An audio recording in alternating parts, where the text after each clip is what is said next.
Running very wide and running off course. Spinning Saint has taken the wrong circuit. He's running down towards the first fence in the National, and his rider looking apprehensively over his left shoulder, so he's gone the wrong way altogether. If anything can go wrong, it will. Very confident. I have done this quite a few times, and it does stop. With 32 tons of lorry encroaching on you. Not worried in the slightest. No. Not even looking. We shall see. Christ, well. Quite fast up here. Uphill's a lot safer than downhill. You can stop a lot quicker, even in...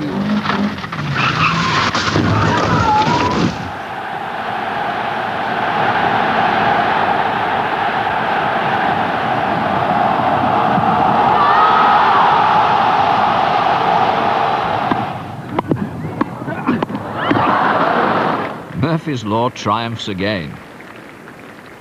Or does it? Murphy's Law has many different names. The law of natural cussedness, Sod's Law, and some of them not even repeatable. We all know the law, but is it true? Nobody's ever tested it scientifically, and that's exactly what we're going to do for the first time ever. It's about time that we scientists did something about things which really affect the citizens who pay our salaries. Because if we know that whatever can go wrong will, then we can try to do something about it. And our inquiry hasn't cost millions of pounds either.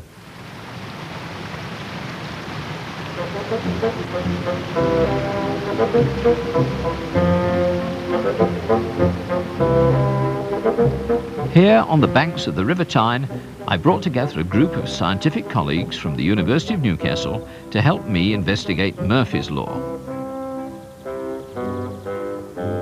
It hasn't been easy. We had to settle for one of the university's least impressive buildings as our research centre, but I suppose that we'll just have to regard that as a penalty of pioneering. So let's start with Murphy's first law. If anything can go wrong, it will. In the Black Museum of Life, this means that projects such as Concorde are never built to estimate. Everything takes twice as long and costs 4 times as much as the first price mentioned. Concorde spent 14 years between drawing board and scheduled flight and has cost 10 times its first quoted price. Dungeness B nuclear power station has consumed nearly £1.5 billion more than expected. A complete set of boilers had to be scrapped because it didn't fit the building. And the station itself took 20 years to finish. But the world record holder for delays is the Channel Tunnel, nearly 200 years overdue. And the tunnel now building will cost nearly double the first price suggested to see it through to its end. All these examples seem proof enough of Murphy's Law, but they don't help us to test it. What is testable is Murphy's cheerful assertion that the bread always falls butter side down. To check this section of the law, my colleague, physicist Dr. Lindsay Molyneux, who normally spends his time building magnetometers, has designed and built for us a bread and butter throwing machine. Lindsay, who has an interestingly organised workshop, joined us in the spirit you would expect of a past finalist in the Great Egg Race series. His first design knocked the bread to the ground using a typewriter carriage. Well, the brief I was given was going to test Murphy's Law, and I thought we ought to have a random element in it, and that comes from the bread itself. Bread's far from uniform. It's the shape and the density and the modulus rigidity will all be different. Mm-hmm. And we'd make sure we had standard starting conditions. So this was the first effort. Not bad. It's a start, it's a start. And then somebody said, well, why not use a toaster? Well, why not, indeed? So we've got this toaster here, a piece of bread, and, well, it's all right, but don't forget we're testing bread and butter. And we would have had butter on this, and it would have been heated up, and it would have got a lovely mess all down in there, and it would have caught fire as well. So we thought on the whole not. So, but working along those lines and keeping the starting conditions the same, we thought, why not use a solenoid? We've got one here, and a piece of bread here, and a driver for it. Now I'll just operate it for you. That's pathetic. Yes, I'm afraid so. What's that for? Stop poking your eye out. Easily done. All this gave us the necessary experience to really design Slice, which is Sod's Law Index cunningly examined.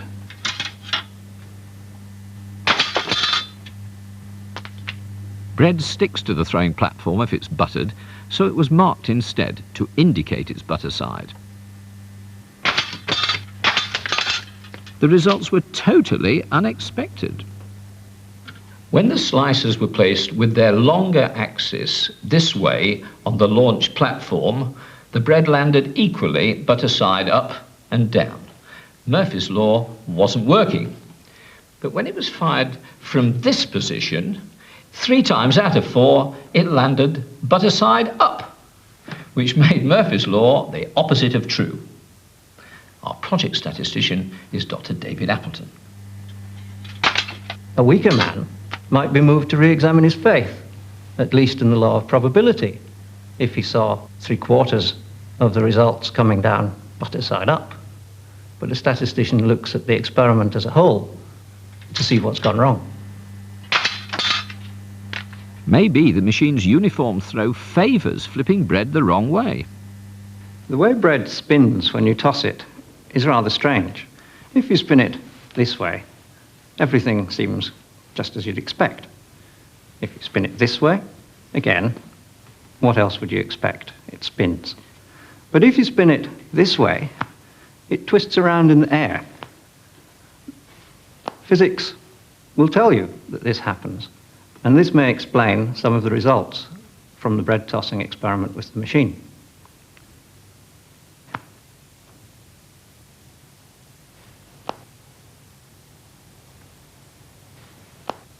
Our results certainly made us realise that we got off on the wrong foot. Maybe it was partly because we weren't actually using butter on the bread, but the real mistake was that we'd forgotten that Murphy's Law applies to people and not machines. We needed to do the tests all over again, but this time with human beings tossing the bread and butter. Now, this experiment has been very carefully designed to test Murphy's Law in its expression that the bread always falls butter side down. So we want you to take a loaf of bread each, thinly butter each slice to save the butter, and then to give it a chance to fall either way, throw it up in the air and let it fall to the ground, and note carefully whether it fell butter side up or down.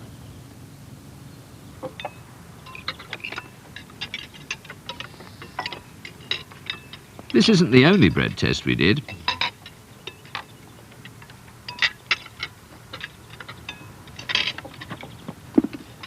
The other tests link to Murphy's second and third laws, and I'll give the combined results in my final report. For the moment, we're staying with the first law.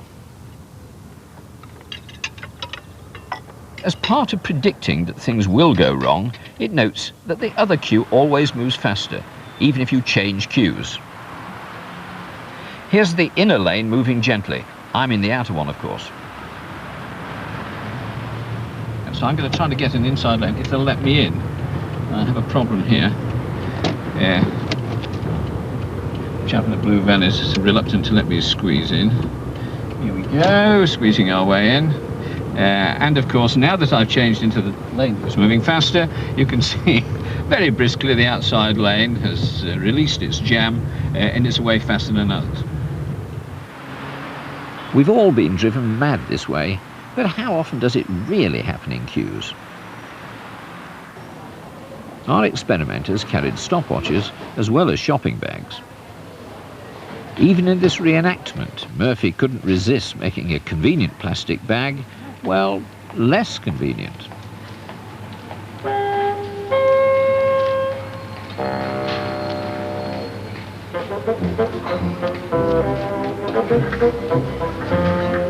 After shoppers gathered all they wanted off the shelves, they moved to the checkout area and joined the queue they thought was likely to be quickest.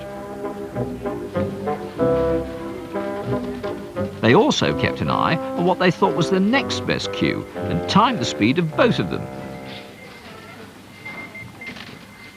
The results show that every time our cue moved faster, it was matched by another time when it moved slower. The law doesn't work for cues, so why do we think it does? David Appleton. Usually, when a shopper has finished going through the checkout, he or she ignores the other cue. So winning by a long margin is never noted, but losing is. Also, the results show that in about 1 case in 10, the other cue will win by 2 minutes or more, and those are the times that we remember. The first law scores a miss, but we aren't finished with it yet. Have you ever noticed when you go to the cinema or theatre, people who arrive after you've got settled climb all over your legs? Murphy's Law knows the problem. People with seats in the centre, it says, arrive last. Well, we all know that's true, don't we?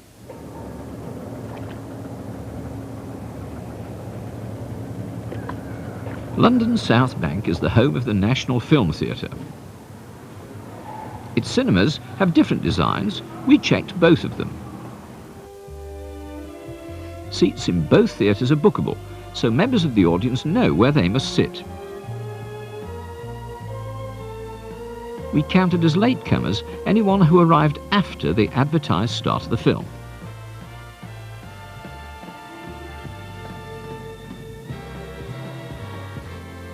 In the cinema with a single aisle, over a range of showings, the seats where the late arrivals sat were here. The other theatre has 2 aisles. This is what happened there. Whether people do have to climb over other people's legs to take their seats is not pictorially clear from their seat positions, but statistics prove that they don't. I've analysed the results on the theatre data by the Kolmogorov-Smirnov test. I used to use chi-squared for these analyses till I discovered Kolmogorov-Smirnov. The results show that the small number of extra disturbances is attributable to chance and not to Murphy's Law. Failure made us wonder if people from other countries know of the law. Could it be a wrong-headed idea held only by English-speaking nations? Language Lab students at the University of Newcastle reassured us. This is Spanish. It's when we're really short of room that grandmother gives birth to twins. Move east across Europe and Murphy grows 4 legs. The Czechs say, while running away from a bear, you meet a wolf. What about Romanian? Fututa și cu banii luați. Fututa și cu banii luați. That's totally obscene. Let's move rapidly on to the Turks. İnsanın işi ters gitmeye görsün. Elma yerken kırılır dişi. When things are going well, you can break your tooth eating an apple. Next, Korean. 뒤로 넘어져도 곱게 진다. 뒤로 넘어져도 곱게. Even if you fall on your back, you break your nose. Last, Japanese. It is when you already have tears in your eyes that bees sting you. Murphy in Japanese surely wins for sheer elegance. But why call the law after Murphy when it's traditionally named Sod's Law? The new name first appeared in America in 1949. Here at Wright Field, the US Air Force Medical Lab was firing a huge sledge along a track at several hundred miles an hour and then stopping it suddenly. Major John Paul Stapp took hair-raising rides on the sledge. Wright Field's idea was to find out how pilots could survive air crashes. And working on the tests was Captain Ed Murphy. But our search for him soon ran into resistance from his own law. Murphy was not available. The tests weren't done here at Wright Field, but far away in California. original film of the sledge has been destroyed. Only this fuzzy copy survives.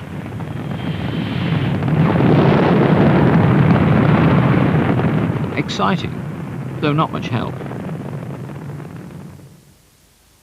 But George Nichols, who worked on the rocket tests, recalls how Ed Murphy was upset when gauges which monitored the sledge at speed were wrongly wired back at right field.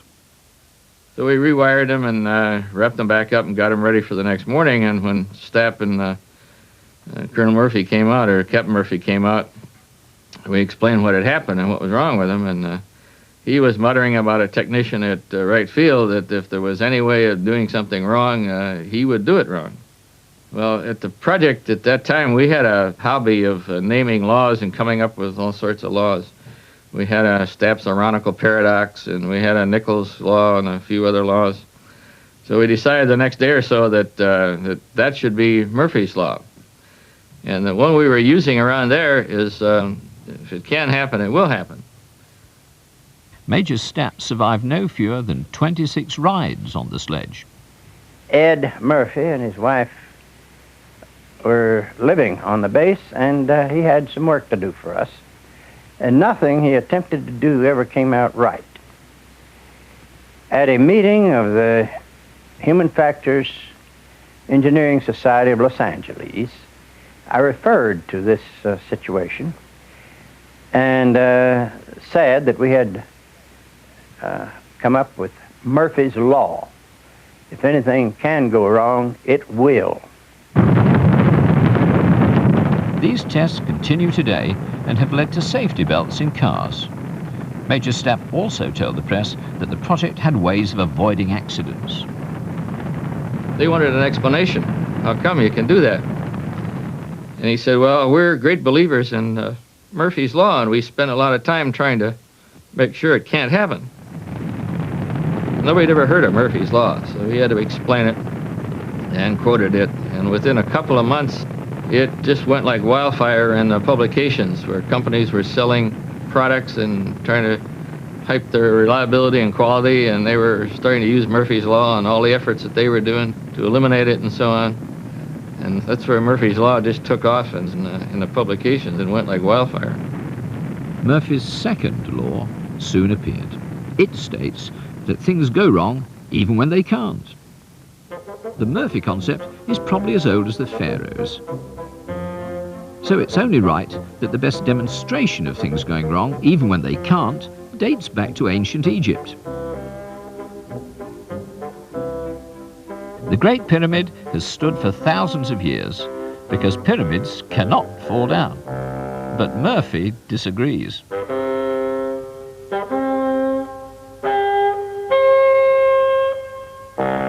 Another way the impossible happens is more up to date. Well, have a go at this one. It says that child-proof containers are really adult-proof.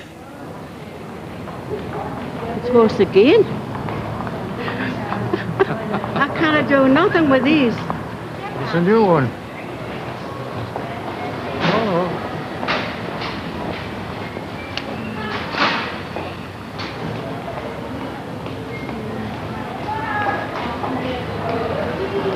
I can't get it.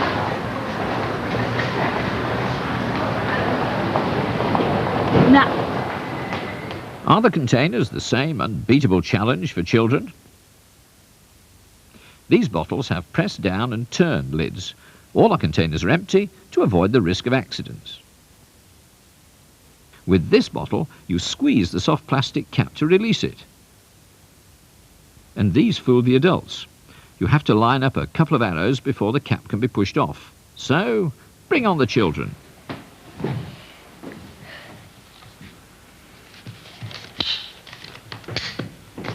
There's no cheating here. Katie wasn't allowed to see the containers before she was turned loose on them. Katie opened 4 containers out of 6. That was easy. Zach was more devastating. He took only 38 seconds to wipe out every container on the table.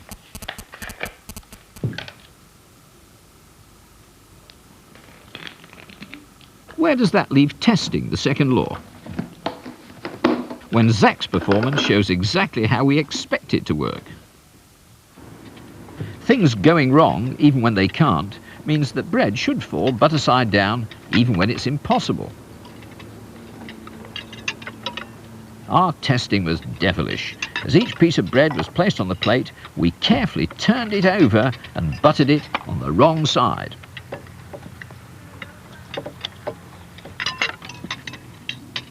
The bread must surely now fall in a different way. But Murphy was in attendance. Well, how are you getting on? Well, it's just fallen butter side down 5 times in a row. Don't I recognise that accent? What's your name? Murphy? To any reasonable person, it would seem that buttering the bread on the wrong side must change the way it falls. But it doesn't. So where does that leave the third and final law? This says that if things don't go wrong on their own, other people or events will make them go wrong. Other people make your life harder, whether deliberately or not.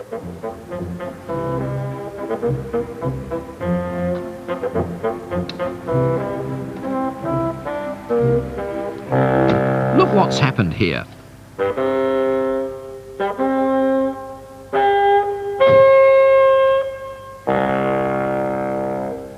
It could be that a reason for paranoia is that they really are out to get you.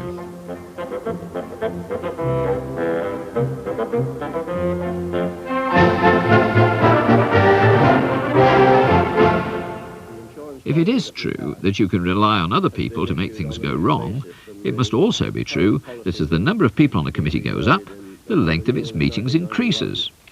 Mr. Ricketts, would you like to speak to the question of the insurance of the war memorial? I know it's a matter that you... Yes, Mr. Chairman, I noted that both the memorials, which are so different, both in construction and position, are insured. We studied the minutes of the parish council at Cookham in Berkshire. War Memorial at Cookham Dean is so vulnerable it could be completely destroyed on a foggy night, and I wonder if something never happened to it before. Well, Mr. Chairman, it's not the... The length of all the council's committee and subcommittee meetings is recorded in its minutes, going back for many years. As I say, the relative risk is neither here nor there. That's not our concern, that's the insurance. Analysis of the council's records proves that, at long last, it's one up to Murphy. David Appleton. With the subcommittees, each additional member adds on average a minute to the length of the meeting. With the full committee, each member adds a minute and a half. So you can imagine that with a committee of 650 members, like the House of Commons, the possibilities are catastrophic. No wonder MPs don't turn up for meetings. If they did, the House would never finish its business. It might perhaps be prudent to have the F&GP take another look at this policy and maybe make a suggestion to the next meeting. Would that be a sensible way? The third law's mess you about principle suggests also that the damage caused when Murphy strikes is always as bad as possible. So the likelihood of bread falling butter side downwards should rise as the floor covering it drops on becomes more expensive. You may think that the sight of a dozen perfectly normal people on a croquet lawn dropping slices of bread on a carpet beats the Mad Hatter's tea party. Don't be deceived. These are historic experiments. They reveal Murphy's 3 laws for the first time in the light of science. The first law says simply that the bread always falls butter side downwards. It doesn't. In our tests, it fell butter side up 152 times and down 148 times, a completely even split. The second law suggests that buttering the bread on the wrong side reverses the results of the first test. It isn't so. In our second experiment, the bread fell butter side up 148 times and down 152 times, yet another 50-50 split.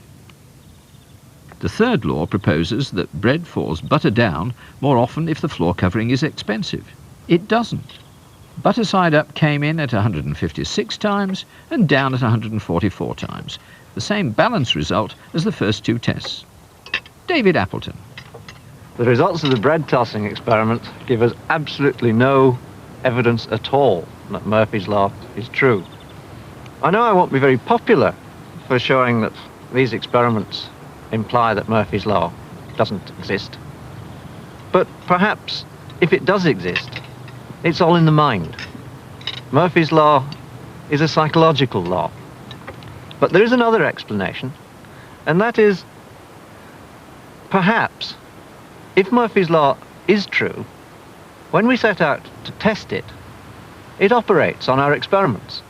All our experiments go wrong, and we end up showing that Murphy's Law isn't true.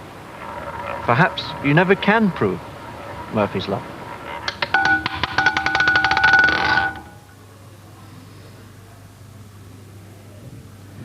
So the world's game isn't rigged against us. Our scientific tests prove that Murphy's Law doesn't hold. But that's very confusing because the equally scientific laws of thermodynamics suggest that Murphy's right. In everyday English, they state that with the energy system of our universe, you can't win, you can't break even either, and you can't get out of the game. Fate questo in memoria di me. Maybe only religion and philosophy have seen deep enough below the surface of reality to be able to formulate ideas directly opposed to Murphy. All of humanity's major theories on the right way to live do actually fit with our denial of Murphy's Law. Capitalism says that you can win, socialism says that you can break even, and religion says that you can leave the game, or rather that when you die, you move on to another game somewhere else. But whether Murphy is right or wrong, there's one clear message to be taken away. The spectacularly dangerous American rocket sledge tests show that when it comes to our own safety, we need to behave as if Murphy is right. T-minus 15 seconds and counting. Amazingly, there hasn't been a major accident on this track in 40 years. Safety has come from attention to tiny detail. 1, 0, fire, +1. There's one true lesson from Murphy's Law. You can't be too careful. We did no runs on Mondays because our crew coming from being at home in Los Angeles might not be too reliable. I was very aware of human factors. We did none on Friday because they were thinking of going home. On Tuesday, Wednesday, Thursday, we did all of our experiments very safely because everybody's head was in the game. And that was the first policy. Watch out for people-generated Murphy's Law errors. They can be fatal.